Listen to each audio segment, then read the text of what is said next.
各位好，欢迎收看本期橙色视点。档案栏目制片人呢曾经说过一句话，档案是可以触摸得到的唯一的也是最真实的历史片段，但是不是多年封闭的保密档案一旦开放，许多历史真相就会立即大白于天下呢？要还原历史的本来面目，恐怕还需要研究者参考和对比其他已有的史料，进行认真的梳理、缜密考证，如此才能够还原。上周四晚，经济观察报书评携手汉唐阳光与华东师范大学历史系终身教授、冷战国际史研究中心主任沈之华、炎黄春秋副总编辑徐庆全在经济观察报书评沙龙上就十字路口的抉择这个命题进行了一场精彩的讨论。主讲人沈之华教授处在十字路口的选择1956年至1957年的中国一书的作者提出，如果把历史研究者看作厨师，档案就是食粮，没有一手档案，难为无米之炊。处在十字路口的选择就是沈之华教授用最新解密的苏联档案写就的一本历史书。在现场，沈之华教授讲解了这段急剧变化的历史，其中重点讲述了50年代公私合营时期上海的一段历史。上海工人罢工的材料我看得比较仔细，虽然书里用的很少，但是那几句话那都是后边有几千字的支撑的。我看了很多场的这个就是报告，他为什么工人不满？那就是公私合营造成的。因为上海的这种小企业非常多，这个小企业，所以上海的公私合营呢，就是也是一刀切嘛，走得很快。快以后，这个资本家他本来啊是负责经营的，他有经营之道，是吧？所以呢，他搞的这个生意比较好呢，他收入就多，收入多呢，工人工资就多，那么公私合营了，他就不管了，都是你公家的事你管。但是共产党他没几个懂这经济的，我本来是管这个锄奸队的，现在突然让我管蒸汽机，这两码事我怎么管？他不知道。好，这生意这生产下降，这个收入降低，那当然工资就降低了，工人。所以工人工资降低，他就不满，说那还不如不合营呢，这资本家管我多好。说现在共产党管我们这工资这么低，所以他不满。多数人都是因为工资下降不满。好消息，经济观察报 iPad 客户端全新改版了。经济观察报 HD 是经济观察报专为 iPad 用户精心定制的移动财经媒体应用程序，与纸质报纸同步更新，为用户提供专业财经报道和深度的分析评论。在这里，你只要轻触指尖，便可纵览财经风云。我们首发推出经济观察报 HD 3.0 Lite 版，Lite 版将提供2012年经济观察报 PDF 版，您可以免费下载阅读，免费阅读活动将持续到正式版推出，赶快来下载体验吧。冷战国际史呢，是近10几年来的国际学界异军突起的一个研究领域，其最重要的标志和特点呢，就是研究者广泛的收集和利用各国的解密档案文献，努力重现以往被铁幕遮蔽的历史真相。研究冷战国际史的沈之华教授，他的书内容70%到80%都是由档案构成，其他由当事人口述还原。写成书的时间呢很快，但其中找档案的时间是最为漫长的，6到7年的时间都不足为奇。10年以来，冷战国际史研究新成果层出不穷，首要推动力是苏联档案文献的大量解密和广泛利用。作为曾是冷战主角之一的苏联，在大范围内解密和公布以往鲜为人知的历史档案，已经成为20世纪末历史学界和档案学界一件具有历史意义和轰动效应的大事。在经济观察报书评沙龙现场，沈之华教授还用最新解密的苏联档案解读了苏联解体的原因。苏联共产党结束它的这种统治，和苏联解体，从学术上讲其实是俩概念。我们现在一般都讲苏联解体，也大家都能理解了，就是原来一个统一的国家分裂成15个国家，这个叫苏联解体。但是苏联解体的前提是共产党放弃了他的一党统治，就是戈尔巴乔夫宣布辞职，共产就是宪法改了，那个第6条是第几条是吧？所以我这个先把这概念说清楚。那实际上我们现在回答的一个主要问题就是讲这个体制的瓦解，而不是讲这国体的变化。好，那么这个苏联共产党这个体制瓦解，它确实有很多因素造成的。我不知道最近俄国拍了一部片子，就是苏联解体，8集，内容非常丰富。如果将来能够翻译成中文，大家看看，我觉得网上有，但是全是都是俄文的，我也看不懂。名字叫什么？就是苏联解体，啊，实际上，我看了一下，这确实是，就它有种种因素，经济的、政治的、民族的、党内的、党外的、军队的因素，包括人的能力，什么这个等等等等，很多，戈尔巴乔夫处置不当，叶利钦的这个专横跋扈，什么强势等等，它有诸多原因。但是你这样摆这个问题，对我们解答这个问题没意义，是不是？这里头哪一个因素单独的都不是导致这个苏联这个解体或者苏共失去政权的一个根本原因。就苏联这个解体，不是1989年到1991年的事情，啊，甚至不是1985年到1991年的事，因为有人说是戈尔巴乔夫上台那天开始，苏联就走向灭亡，错。不是，问题还在前呢。它关键是什么？就我们知道是这个制度垮台了，是这个制度有问题，这个是不争的事实。如果这个制度很好，它怎么会垮台？它垮台就是因为它不行，有问题，对吧？如果这个前提我们承认的话，啊，如果你反驳，你说不对，这个制度非常好。就是因为他们没管理好，那么他们为什么没管理好？这共产党缺能人吗？那么共产党里头为什么出来都是庸才啊？还是制度的问题吗？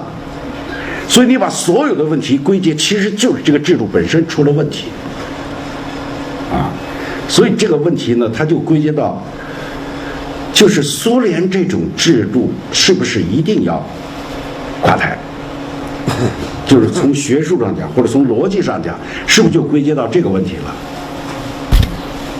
哎，那我的解释就是这么一个，就是从这个人类社会来看，它存在着各种各样的制度，什么王朝的，什么民共和的，议会制的，什么各种各样的，是吧？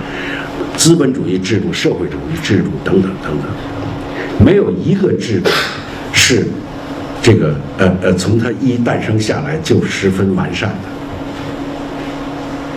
它都是在不断的变化、不断的发展。如果没有变化、没有发展，而这个社会、人类的历史是变化的、是发展的，总有一天，它就这个违背这个人类历史的发展，它就不适应这个人类的生活，所以人们就要抛弃它。这就是为什么一个制度就人类5000年了，这个制度不断的变，为什么呢？最简单的原因就是这个，就是人们抛弃这个了。为什么抛弃？它不适应人类的生活，人们不满意，自然就抛弃。时间有长有短，方式有各种各样，但结果是一样的。所以，社会主义制度的诞生是有它的历史的合理性，啊，这个从18世纪马克思主义产生以来，社会主义产生以来，为什么能够到，特别是到20世纪的中叶，还有那么多人信奉社会主义，啊，奈温的社会主义，恩克鲁马的社会主义，什么阿尔及利亚的，他至少都打了这个招牌啊，是因为他能吸引群众，吸引民众，他才会打这个招牌。这就说明一个问题，就是社会主义曾经一度是对人类很有吸引力的。这个不光是对中国的知识分子，40年代的时候，美国人也有这个看法。但是一个制度如果它一成不变，就会出问题，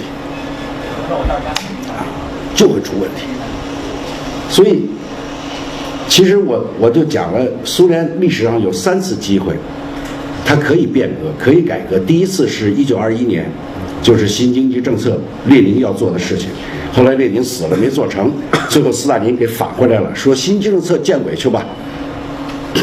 他建立了一个新的体制，就是现在我们看到的苏联模式，苏联社会主义体制。第2次改革就是1944年到1947年，斯大林自己有机会、有条件做这种改革，啊，这个将来我要专门写本书，就写这段，啊，后来也丧失了，也是内外种种原因吧。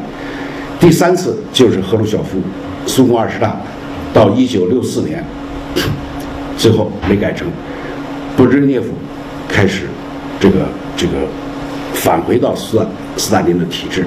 那么到布什涅夫统治10年以后，这个制度终于僵化了，就再也不动了，板块化、凝结化了。而且他这个专制呢，就从个人专制变成了官僚集体专制，这个变化是非常重要的。个人专制也不好，但是它有它的优势，他说怎么办就怎么办，新权威主义啊，哎，但是官僚集体这种专制无解，他没办法。比如咱们3个人。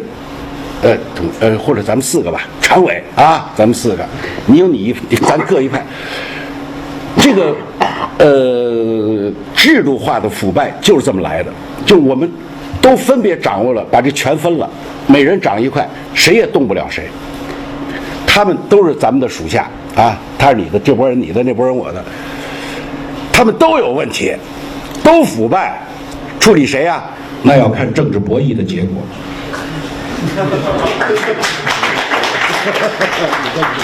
苏联70年代就这个问题，就苏联70年代党内问题非常多，处理不了。为什么？哎呦，这是这个谁的人啊？都有馅儿的，一条一条馅儿啊。真要处理了，那咱们哥几个商量说不行，咱们得拿一人扔出去，要不然老百姓实在不把他扔出去，就把他处理了。这解决了问题吗？解决不了问题，反而促进了这个制度的腐败。这是苏联这个问题，它就是这么来的。最后无解这个问题，就只有大家集体垮台。所以，包括这个什么，就是经济的计划经济的问题的什么弊端，你说这些人都傻子，他没看到吗？其实都看到了，他就无解，解不了。为什么？就这个制度僵化，已经凝固化。所以我有一个比喻，我说就是到了大概如果从现在我们看这个历史，大概应该到70年代末80年代初的时候，其实那会儿因为石油价格飙升啊，那苏联的经济非常好，就掩盖了这些问题。它不是说没问题，是给掩盖了。实际上当时危机已经四伏。啊，切尔诺贝利事件一出，然后这个阿富汗战争的那个消息一传出，等等，这问题就一下突然爆发出来，然后大家想赶快解决吧，就是扑了这个火着那个火，扑了这个火着，最后一把大火就完蛋了。就是说，到了80年代初的时候，苏联这条船已经走进了死胡同，掉头都掉不过来了。戈尔巴乔夫有多大能耐？有多大能耐也不行啊！你不是说他是有错，他做对了又怎么样？说这个紧急状态委员会软弱，对，他不软弱又怎么样？一样。所以一句话，你这个制度不改革，没有就一定要瓦解。但是怎么瓦解，这里就是历史的偶然性的。所以研究历史吧，它既研究历史的必然性，也研究历史的偶然性。其实更多的是偶然性。必然性就是一个方向，就是我说了，这制度不随着生产力的发展、科学技术和人类文明的发展而不断的调整，这个制度就要将死，而这个将死的制度是早晚要垮台的。这个论断错不错？不错。但是什么时候垮台，怎么垮台，就是偶然性的问题。所以紧急状态委员会的问题、戈尔巴乔夫的问题、叶利钦的问题、油价下跌的问题等等等等，都是偶然性。哪些偶然性凑在一块儿，就促使这个事儿发生了。这个就是历史学家要进行分析的。好，以上就是本期节目的全部内容。更多节目内容呢，你还可以登录经济观察网以及爱财经网进行收看。好，感谢收看，再见。